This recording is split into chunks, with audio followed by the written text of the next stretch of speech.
রাজি আছে?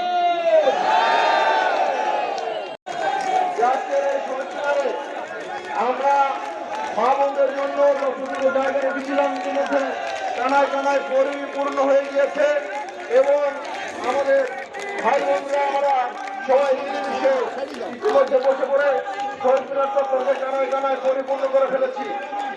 12 তারিখ পর্যন্ত সকল হিন্দু মুসলমান মিলেমিশে আমার সাথে থাকুন।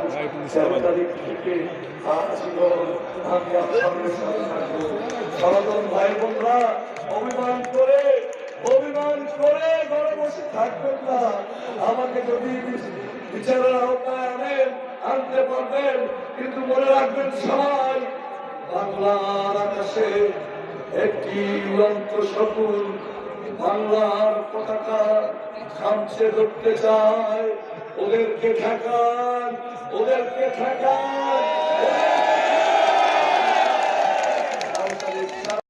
আমি বেঁচে থাকলে, তারেক রহমান প্রধানমন্ত্রী হলে, আমি এমপি হলে বলেশ্বর কচার তীরে সেই জোরে আমাদের অর্থনৈতিক জোন উদ্বোধন করবেন জনাব তারেক রহমান। কর্মসংস্থানের অভাব হবে না। শুধু তাই নয়, আই হ্যাভ এ প্ল্যান। আমাদের যুবক যারা 2035 সালে বিশ্বকাপ হবে কোথায়? সৌদিতে। লক্ষ লক্ষ লেবার এখনই নিচ্ছে। আমরা 6 মাসের ট্রেনিং দিয়ে আপনার সন্তানকে বিনের পয়সায় সরকার টু সরকার আমরা বিদেশে পাঠাবো এবং 6 মাসের ট্রেনিং দিয়ে এখানে 1 টাকাও লাগবে না। সব কিনা তাহলে এই কথা নেই না আমাকে সময়। সনাতন ধর্মের ভাইরা স্পষ্ট উচ্চারণ, বাংলাদেশের কোন রাজনৈতিক দল নিষিদ্ধের কথা বলে না। আমরা যারা লুট করেছে 36 লক্ষ হাজার কোটি টাকা বিদেশে পাচার করেছে, 1 থেকে 1.5 লক্ষ মানুষ তাদের শাস্তি চেয়েছে। এর কারণে লুটের কারণে অন্যায় কারণে তাদের পতন হয়েছে। আমি, আমার দল, আমার পরিবার, আমার শ্বশুর সরাসরি মুক্তি পাবে। আমার স্ত্রী সন্তান সকলের বিষয়ে মুক্তির পক্ষে। আপনাদের যদি কেউ সনাতন ধর্মের কাছে কেউ কোন খারাপ কথা কোন যদি হুমকি দেয়, চোখ রাখবো না। আমরা অনেক শক্ত প্রয়োজন। আমি আমার সন্তানকে আপনাদের সামনে, আমার ছেলেকে হাজির করেছি। আমি কোনো অন্যায় করব না। আমার ছেলে রাইয়ান হোসেনের হাত ধরে বলেছি, আমি কোনো চাঁদাবাদকে প্রশ্রয় দেব না, আমি কোনো সন্ত্রাসী প্রশ্রয় দেব না। জীবনের শ্রেষ্ঠ সম্পদ আমার বড় ছেলে ইঞ্জিনিয়ার, ওকে ধরে আপনাদের সামনে দাঁড় করিয়েছি, ওকে হাত ধরে আমি জাগিয়েছি। আমি কোন সন্ত্রাসীদের সাথে থাকবো, আমি কোন চাঁদাবাদের সাথে, আমি আপনাদের ছেড়ে যাইনি, আপনাদের ছেড়ে যাইনি। 17 বছর নয়, 78 সালে থেকে এখানে থাকি। আমি আপনাদের সাথে ছিলাম, আমার সাথে আপনারা থাকবেন।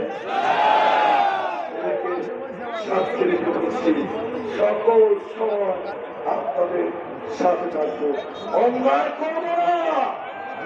তারেক রহমান আমাকে ওয়াদা দিয়েছে, আমি তার পরিবারের সদস্য সকল উন্নয়নের দায়িত্বে আল্লাহ তাআলা তাকে প্রধানমন্ত্রী বানানে তিনি আমার থেকে করাবেন। আমি এই করবো, ভাইয়া এটা করতে হবে। অন্য কেউ, বিশেষ করে বরিশাল বিভাগে এখনো কেউ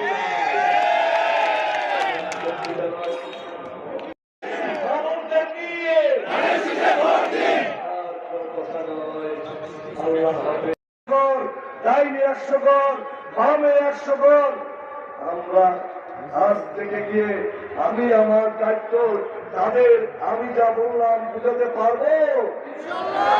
এই কতদিন আমাকে সময় দিবেন, দলকে সময় দিবেন।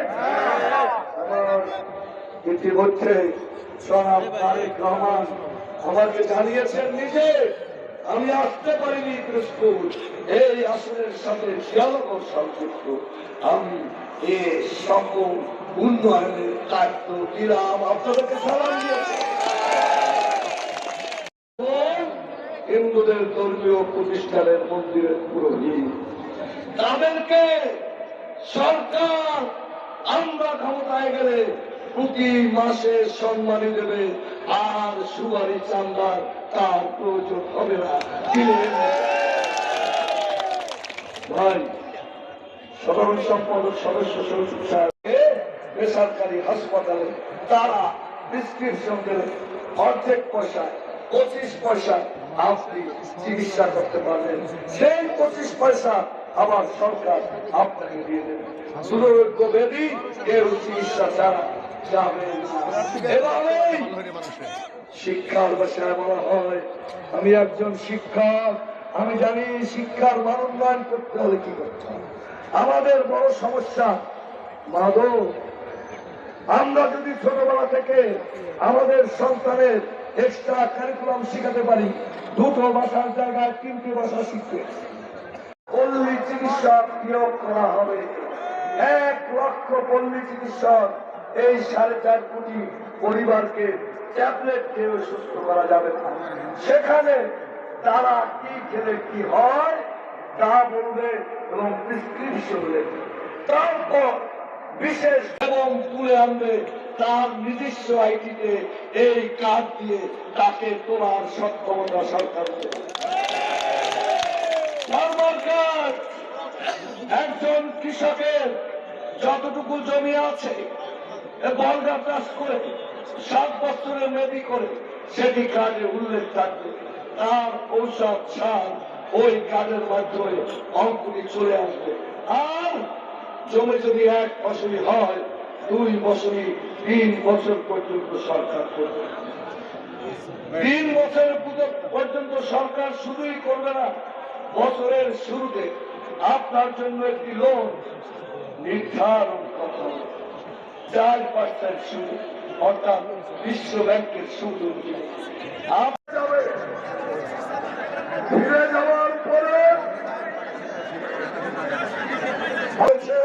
উনি জনগণের সেই অঞ্চলের ভোটারদের প্রতি সামান্যতম সম্মানের কারণে তাদের বন্ধুগণ যে তার বাবাকে জেলখানায় রেখে সেই সরকারের সাথে আঘাত করে চলতে পারে, এরকম দায়িত্বহীন লোককে রাষ্ট্র পরিচালনা এই গুরু দায়িত্ব দেওয়া আমি মনে করি কখন কোনোভাবেই সমীচীন হবে না। আমি পিরোজপুরবাসীকে আমি অনুরোধ করব, আপনারা সমস্ত বিজাতন্ত্র ভুলে গিয়ে আপনারা ঐক্যবদ্ধ ভাবে আপনাদের ভোটের অধিকার, গণতান্ত্রিক অধিকার প্রতিষ্ঠা করার যে সংগ্রামের অধ্যক্ষ আলমগীর হোসেন তাকেই আপনারা বেছে নেবেন। আরেকটি কথা বলে আমি আমার বক্তব্য শেষ করব। বিগত 5ই আগস্টের পরে যে সরকার চলছে সেটা আসলে বিএনপির সরকার নয়। সে সরকার বিএনপি, জামাত, এনসিপি সহ আওয়ামী বিরোধী আন্দোলনের শরিক দলের সরকার। 5 তারিখের পরে দেশে প্রায় 7 দিন কোন সরকার ছিল না, প্রায় 2 মাস আইন শৃঙ্খলা বাহিনীর কোন কার্যক্রম ছিল না। এরকম একটি অরাজক পরিস্থিতি এদেশের মানুষ যখন বলেছিল, সুদূর লন্ডন থেকে আমাদের নেতা তারেক রহমান নির্দেশ দিয়েছিলেন, বিএসপির নেতা কর্মীরা জনগণের কাছে যাও, এই আইন শৃঙ্খলাবিহীন পরিস্থিতিতে তোমরা আইন শৃঙ্খলা বাহিনীর জনগণের সম্মান এবং সম্মান রক্ষা করার কোন দায়িত্ব পালন করো। অধিকার প্রতিষ্ঠা করার জন্য জনগণের গণতান্ত্রিক অধিকার প্রতিষ্ঠা করার জন্য বিএনপির নেতা কর্মীরা জেল জুলুম অত্যাচার নির্যাতন মাথায় তুলে এই দিনটি অপেক্ষায় ছিল। আমরা ভোটের মাধ্যমে জনগণের ভোটের অধিকার প্রতিষ্ঠা করব এবং ভোটের